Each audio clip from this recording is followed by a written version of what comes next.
Bismillahirrahmanirrahim. Assalamualaikum warahmatullahi wabarakatuh. First of all, let me introduce myself. My name is Firdaja Ratunisa and my partner. My name is Sulida Rahmadatika. Currently, we are in one of the many companies in Garut, namely is Bank Harum Nugraha. And the purpose of our being here is to conduct interview for project from the English for Office Administration course, and taught by a lecturer name is Ms. Dr. Lia Novita MD.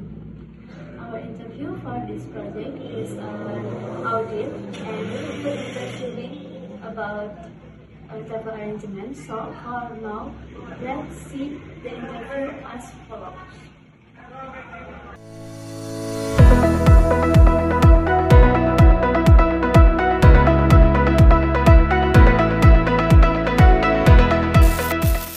Saya tuh di sini sebagai SKAI.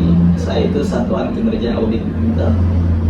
Jadi kalau lebih lebih singkatnya tuh audit lah gitu. Saya tahu audit di sini. Jadi so far ya tahulah tentang bagaimana sih perjalanan dinas di sini. Even saya belum setahun di sini, tapi insya Allah tahu lah. Ya bisa. Bismillahirrahmanirrahim. Perkenalkan, saya Firdaja Ratunisa. Ya. Saya Maulida Rahmadatika. Dan rekan saya ingin mewawancarai Bapak gitu sebagai audit dari perusahaan mengenai travel arrangement. Mungkin ada beberapa pertanyaan yang dapat Bapak jawab. Oke, mungkin untuk Persingkat Pak, langsung ke pertanyaan aja ya Pak. Pertama itu ingin menanyakan apakah di perusahaan yang sedang Bapak kelola ini Bukan saya yang ngelola dong. Iya, Saya bekerja di sini gitu. Iya, bekerja di sini. Apakah ada perjalanan dinas atau non dinas? Oh gitu. Sebenarnya kalau untuk perjalanan dinas sendiri pasti kan ada tuh. Ya, setiap perusahaan pasti mempunyai perjalanan dinasnya. Tapi kalau perjalanan dinas yang obligation buat semua pegawai itu kita ada 1 kali dalam setahun, itu wajib ya. Bilang kayak bisa bilang rapat itulah, rapat tahunan. Nah itu biasanya kita lakukan di bulan Januari. Itu perjalanan dinas kita untuk seluruh pegawai dan itu wajib hukumnya. Tuh. Tapi di lain itu ya ada juga perjalanan dinas dari berbagai macam divisi ya, misalkan perjalanan dinas direksi, perjalanan dinas bagian pejabat eksekutif bagian ini, pejabat eksekutif bagian itu. Kalau untuk non dinasnya? Kalau non dinasnya, sebenarnya non dinas itu kan bisa diartikan sebagai refreshing atau biasanya kalau bahasa perusahaannya tuh ada family gathering atau apalah semacam itu ya. Kalau yang saya ketahui untuk 2 tahun terakhir ini kita ada perjalanan dinas itu untuk seluruh karyawan itu 1 tahun juga dalam 1 kali dalam setahun itu di bulan Oktober September lah. Ya, but sebenarnya kita ada refreshing setiap bulan tuh, cuman kita kayak makan aja gitu. Jadi kalau kayak bulan ini kita ke Cibiu, bulan depan kita misalkan ke yang di Ranca Eke ke mau makan itu. Jadi itu setiap bulan kita lakuin.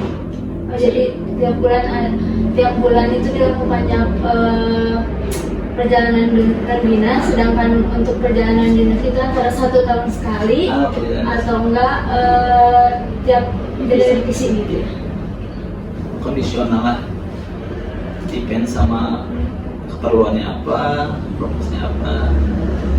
Kalau jenis perjalanan dinasnya biasanya? Jenis perjalanan dinasnya pertama itu, bisa dibilang kayak perjalanan dinas yang wajib untuk seluruh karyawan tuh, kayak misalkan rapat, ya pokoknya rapat tahunan lah, rapat untuk membahas proyek ke depan 1 tahun ke depan tuh apa, bagaimana. Itu yang wajibnya. Dan perjalanan dinas lain kayak direksi gitu kan, biasanya yang lebih intens dilakukan sama bagian direksi itu terutama direktur bisnis, itu biasanya sindikasi. Nah, sindikasi itu adalah misalkan ada satu company nih, PTA, dia itu mau mengajukan biaya kita misalkan di daerah Solo, akhirnya itu dikumpulkanlah beberapa bank untuk membiayakan ini. Otomatis kita dari bagian bisnis kita harus melakukan perjalanan dinas ke sana. Gitu. Jadi kalau perjalanan dinas sendiri sebenarnya itu yang lebih pokok ya, karena sebelumnya itu aja FYI aja. Kalau BPRS itu kan dia income terbesarnya itu dari pembiayaan. Dari pembiayaan. Otomatis perjalanan dinas yang intens dilakukan itu adalah menjalin relasi bisnis dan membuka sektor pembiayaan dengan PT-PT yang mau bekerja sama. Kan tadi Bapak udah memperkenalkan ya, Bapak dari bagian audit, kemudian kesalahan kami juga. Namanya apa? Oh iya. Betul. Kayak nama saya Idudin Robbani. Untuk menentukan tujuan perjalanan dinas itu biasanya seperti apa? Oh, pertama yang pasti kita melihat dari tujuannya ya, dari prosesnya apa, tujuannya nih buat apa nih, apakah ini esensial untuk dilakukan perjalanan dinas, atau sekarang kan untuk lebih efektivitas akomodasi dan efektivitas waktu kita bisa melakukan online kan. Cuman apakah lebih efektif untuk dilakukan perjalanan dinas atau lebih efektif online gitu. Dan itu pertama tujuannya. Kedua yang kita lihat dari segmen berapa jauh perjalanan dinasnya, karena berbeda akomodasi yang akan dikeluarkan ketika misalkan kita bagi ke 3 segmen. The first itu inside, ini Garut sama Bandung lah. 2 itu ada di sekitar Jabodetabek. 3 ada juga di luar Jawa Barat. Tuh. Semakin jauh mungkin pasti akomodasinya akan berbeda, dan juga semakin lama pun akomodasinya akan berbeda juga. Tapi kembali lagi ke aturan pertama, depend sama tujuannya apa, urgensinya apa, apakah esensial atau tidak. Kalau untuk perjalanan dinas sendiri itu biasanya berapa bulan gitu Pak? Dan biasanya gitu yang sering untuk melakukan perjalanan dinas itu divisi apa aja? Oh, yang pastinya seperti yang tadi saya bilang di awal tuh, karena BPRS itu berkembang dari bagian marketingnya gitu, dari bagian marketing, dari bagian bisnis. Jadi 2 divisi ini yang pasti sering pergi ke sana, bahkan dalam seminggu pun mereka bisa 2 kali pergi nih. Apakah misalkan di minggu ini taruhlah kita punya kerjasama Jakarta, pergi ke Jakarta, ntar mereka balik lagi. Pokoknya at least dalam 1 minggu itu paling minimum itu 1 kali orang marketing itu melakukan perjalanan dinas keluar kota. Enggak kayak nggak di kan itu kalau seminggu sekali ya kan? Pasti berarti nggak ada perjalanan dinas kayak menginap gitu. Pasti ada, biasanya ada. Jadi Pak, untuk dalam menentukan tujuan perjalanan dinas ini sama divisi terkaitnya apa gitu ya? Iya benar. Yang paling penting pertama yang harus mengetahui itu pertama pasti supervisor dari divisi itu. Kedua yang harus ini step by stepnya ya. Misalkan ada staff yang ingin melakukan perjalanan dinas. Kedua harus ada pejabat eksekutifnya, pejabat eksekutif operasional. Pejabat eksekutif operasional itu harus tahu tuh kamu ngapain, karena nanti akomodasi itu berurusan sama dia, kita sama beliau. Dan ketika pejabat operasionalnya sudah mengetahui, lalu baru ke paling atas ke direksinya. Kan tadi udah ngebahas prosedur ya Pak ya. Nah biasanya kalau misalkan yang keluar kota kan tadi udah bahas ada beberapa yang keluar kota gitu. Itu biasanya apakah pakai kendaraan pribadi atau misalnya ada pemesanan tiket kayak gitu? Oh, ya kembali lagi depend sama kebutuhan ya. Kalau misalkan kan di sini kita punya beberapa kendaraan operasional, kan? Kita punya 3 mobil. Artinya kalau memang itu bisa digunakan dan itu lebih efektif dan juga lebih nyaman, kita akan pakai itu. Tapi kalau misalkan dilihat untuk semua itu kan perlu namanya efektivitas ya. Nggak buang-buang waktu, nggak spend banyak money, nggak wasting money juga. Artinya kalau memang kereta ataupun transportasi yang lain lebih efektif, kita akan melakukan itu. Cuman so far yang biasanya kita lakukan pasti kita memakai kendaraan operasional kita.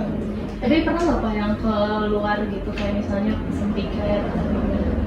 Biasanya itu kita lakukan kalau ke Jawa Tengah, mepet-mepet Jawa Timur. Keluar pulau itu nggak mungkin dong. Iya. Mungkin sih, lebih spend banyak waktu aja. Kalau biasa pemesanan tiketnya itu pakai aplikasi kayak Traveloka atau Tiket.com atau memesan sendiri? Exactly, kayak gitu. Kita pesan aja dari online. Dari online bisa tapi ya tiket.com lah. Jadi setelah melakukan perjalanan dinas itu bagaimana sih perusahaan menangani proses pergantian biaya dan juga pelaporan pengeluaran yang setelah Begitu. perjalanan dinas? Kalau according to what I know itu dia kalau misalkan perjalanan dinas itu sebenarnya sudah diatur sama regulasi kita. Artinya ya seperti yang tadi saya bilang, di Bandung dengan segini hari atau di Garut dan sekitar Garut dengan segini hari itu akan diberikan akomodasi berapa, gitu.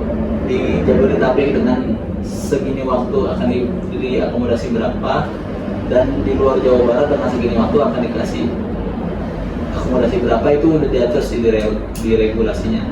Tapi jikalau memang ada something urgent yang membuat ada biaya over, pasti kita take over, pasti kita ganti gitu. Dan pengajuannya pun ya langsung ke bagian eksekutif, Zakuri ke kabak operasional, ke bagian operasional. Jadi sebelum pengambilan itu, pengembalian itu pasti ada proses verifikasi dulu kan Pak? Iya, ada pasti. Kalau untuk itu harus menyertakan rincian harganya enggak? Yes, absolutely, pasti harus menampilkan itu ya, menampilkan di struknya dan juga bukti-bukti yang lainnya lah, seperti harus ada fotonya. Nggak mungkin ketika dia, karena yang sudah kita anggarkan itu biasanya itu pasti over dari kebutuhan biasanya orang melakukan perjalanan dinas. Jadi ya jarang banget gitu, dan nggak mungkin untuk lebih dari segitu. Kalau ada lebih dari segitu berarti ada something yang mungkin itu esensial untuk dikeluarkan. Kalau misalnya kayak kasusnya kayak tadi gitu Pak, untuk proses biaya yang keluar itu pencatatannya dipisah sama yang dianggarkan atau Enggak, digabung. digabung aja tetap? Ya digabung. Nanti masuknya ke dalam, kan kalau di bank itu nggak di bank juga sih, tapi lebih tepatnya kayak di bank itu kan kita bakal ada laporan harian, laporan transaksi harian gitu kan. Laporan transaksi harian, misalkan saya berangkat tanggal 1 dikasih akomodasi segini gitu. Nanti ketika di tanggal 3 saya balik, kalau itu nanti over budgetnya, otomatis bakal ada catatan lagi dong. Bakal ada catatan lagi, dan catatan itu ya nanti masuk ke catatan yang tanggal 1. Cuma tetap berbeda, maksudnya adalah ya udah transaksi kita tanggal 3 itu ada, tapi transaksi tanggal 3 ini melengkapi transaksi tanggal 1. Selain itu Pak, manfaat bagi karyawan gitu melakukan perjalanan dinas maupun non-dinas itu apa?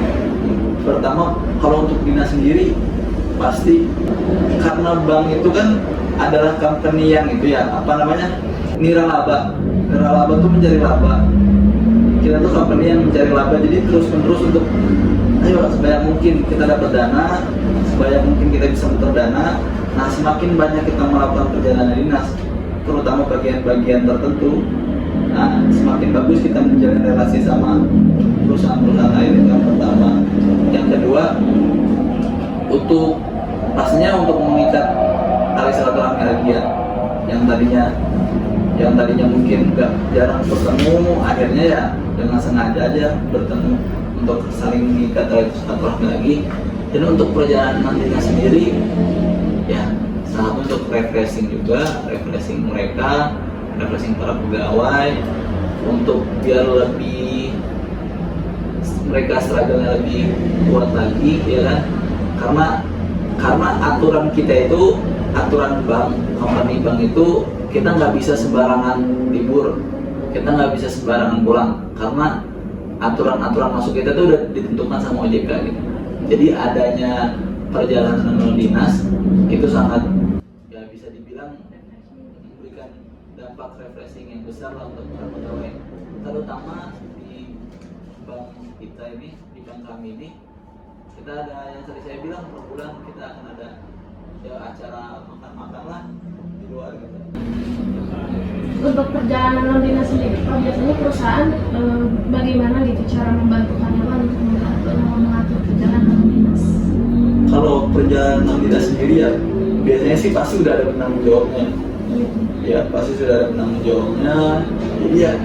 Jadi benar-benar karyawan itu ya udah oke, kita cuma hanya menjadwalkan tanggal segini kita akan ada kerjaan non dinas, kita akan ada refreshing ke sini, dan karyawan gak melakukan apapun, hanya penanggung jawabnya saja. Karyawan hanya menyertakan dirinya, membawakan barang-barang yang dia perlukan. Tapi pernah nggak sih Pak kalau misalnya karyawan sendiri gitu misalnya ngasih rekomendasi ke perusahaan misalnya untuk bulan ini untuk non dinasnya misalnya kesini aja gitu? Bisa. Itu sering kita lakukan ya, terutama ketika kita ngadainnya perkumpulan atau makan bersama setiap bulan. Itu biasanya ditentukan, kesepakatannya ditentukan sama seluruh karyawan, karena karyawan kita juga bukan termasuk tergolong karyawan yang sampai ratusan, enggak. Jadinya ya udah, oke, bulan ini kita akan pergi kemana, bulan ini kita akan melakukan perjalanan dinas atau makan-makan di mana. Pertanyaan selanjutnya Pak, bagaimana gitu perusahaan memastikan keselamatan dan kenyamanan karyawan dalam perjalanan dinas? Yang pastinya ketika kita kalau kita naik bus, pertama kita mengikut sertakan seluruh pegawai kita dengan BPJS, maksudnya BPJS Ketenagakerjaan yang pertama, dan juga BPJS Kesehatan. Yang kedua, setiap perjalanan dinas pasti disertai juga dengan asuransi perjalanan. Kereta masih ada asuransinya, ketika kita naik bus pun juga ada asuransinya.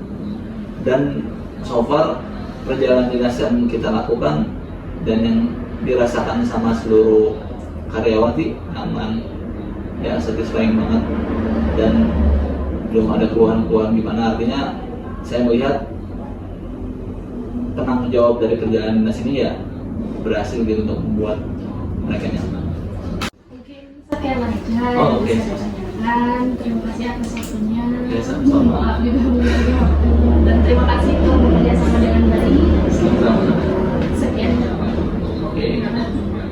The conclusion from the interview is that in the company we interview regarding travel arrangement, they carry out both business and non-business trip. Where business trips are usually carried out once a year by the business management department, while non-business trips are carried out once a month by all employees. Alright, I think that's all from us. Thank you for your nice attention. Wassalamualaikum warahmatullahi wabarakatuh.